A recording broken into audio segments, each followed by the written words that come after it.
एक बार की बात है। टूनपुर की रानी के दरबार में ईरान का एक व्यापारी व्यापार करने आया।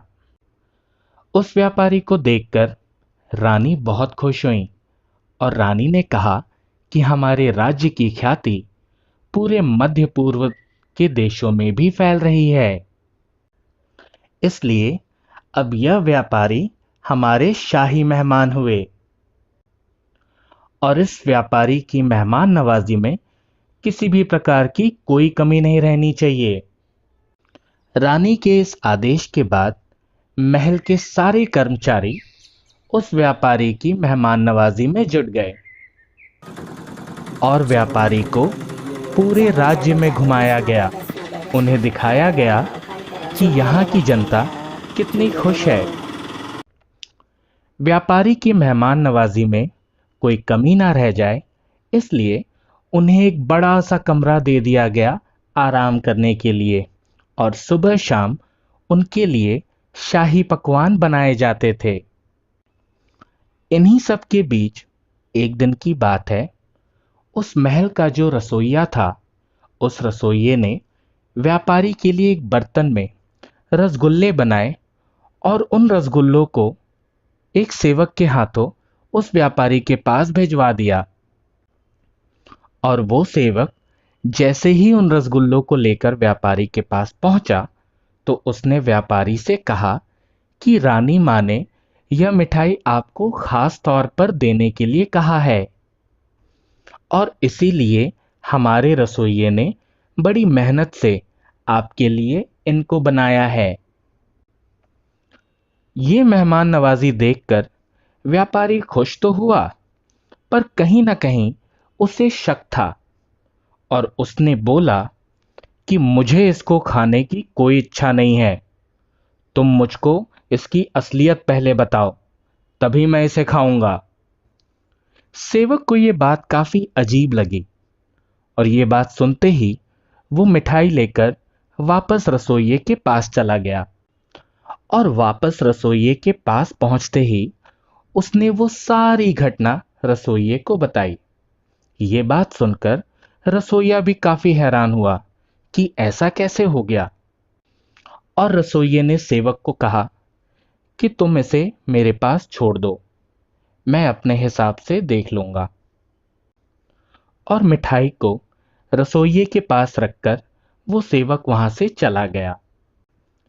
अब रसोइया ये समाचार लेकर रानी के पास पहुंचा और रानी को जाकर उसने यह सारी बात बताई कि व्यापारी ने रसगुल्ले की असलियत जानने की इच्छा जताई है।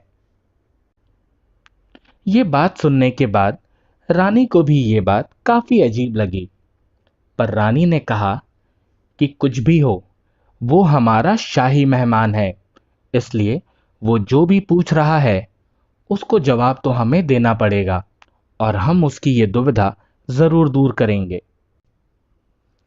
अगले दिन सुबह जब दरबार में सभी दरबारी आ गए तो सभी दरबारियों के सामने रानी मां ने रसगुल्ले की असलियत बताने के बारे में सबसे पूछा, और ये बात सुनकर सारे दरबारी हंसने लगे। और फिर रानी ने कहा कि इस बात का जवाब मैं कल दरबार में दूंगी। सबको हंसता हुआ देख रानी ने अपने सबसे भरोसेमंद सलाहकार चीकू को बुलाया और चीकू से पूछा कि क्या तुम रसगुल्ले की असलियत इस व्यापारी को बता सकते हो। ये बात सुनकर चीकू भी काफी हैरान था, मगर चीकू थोड़ी देर शांत रहने के बाद चीकू ने कहा कि वह रसगुल्ले की असलियत जरूर बता सकता है। इसके लिए मुझे चांदी की कटोरी और एक चाकू चाहिए होगा। रानी मां, अगर आप इन दो चीजों की व्यवस्था करवा दें तो मैं जरूर इस रसगुल्ले की असलियत बता सकता हूं। चीकू की ये बात सुनकर रानी अब थोड़ी संतुष्ट हुई कि चलो, जवाब आज नहीं तो कल तो मिल ही जाएगा। और रानी ने कहा कि तुमको जिस चीज की भी जरूरत है वो तुमको जरूर मिलेगा, लेकिन इस बात का ध्यान रहे कि तुम्हारी जिम्मेदारी है कि तुम इस रसगुल्ले की असलियत इस व्यापारी को जरूर बताओगे। इस पर चीकू ने कहा कि रानी माँ, मैं जरूर आपके आदेश का पालन करूंगा, मगर इसके लिए मुझे एक दिन का समय चाहिए। और कल सुबह होते ही इसी दरबार में मैं सबके सामने इस रसगुल्ले की असलियत इस व्यापारी को जरूर बता दूंगा।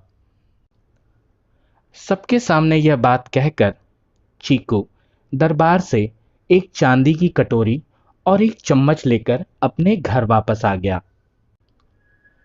पूरा दिन चीकू इसी बारे में सोचता रहा कि आखिर किस तरीके से व्यापारी को इस रसगुल्ले की असलियत बताई जाए। और ये सोचते सोचते सुबह से शाम और शाम से रात हो गई। अगले दिन सुबह चीकू दरबार में जाने के लिए अपने घर से महल की तरफ निकल पड़ा।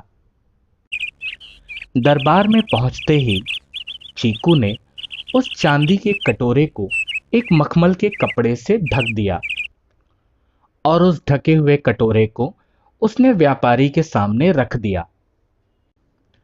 व्यापारी के सामने उस कटोरे को रखने के बाद चीकू ने उस कटोरे पर से उस मखमल के कपड़े को हटा दिया और उस मखमल के कपड़े को हटाने के बाद उसने व्यापारी से कहा कि ये जो आपके सामने रखा है, यही रसगुल्ले की असलियत है। यह देखकर व्यापारी बहुत खुश हुआ और उस कटोरे में रखी चीज को बड़े ही मजे से खाना शुरू कर दिया। पर रानी ने जब उस व्यापारी को खाते हुए देखा तो सिर्फ रानी को ही नहीं, सबको यह दिख गया कि उस कटोरे में कुछ और नहीं, गन्ने के कटे हुए टुकड़े थे। और यह देखकर रानी ने कहा कि चीकू, तुमने रसगुल्ले की असलियत कहकर व्यापारी को गन्ने के टुकड़े खिला दिए। और तब इस पर चीकू ने कहा कि रानी मां, रसगुल्ला जो होता है वो चीनी से बनता है और चीनी गन्ने से बनती है। इस तरह रसगुल्ले की असलियत तो गन्ना ही हुआ ना। चीकू की यह बात सुनकर रानी मां और दरबार के सारे लोग बहुत खुश हुए और चीकू की प्रशंसा भी की गई और व्यापारी को भी अपने सवाल का जवाब मिल गया। सब खुश थे।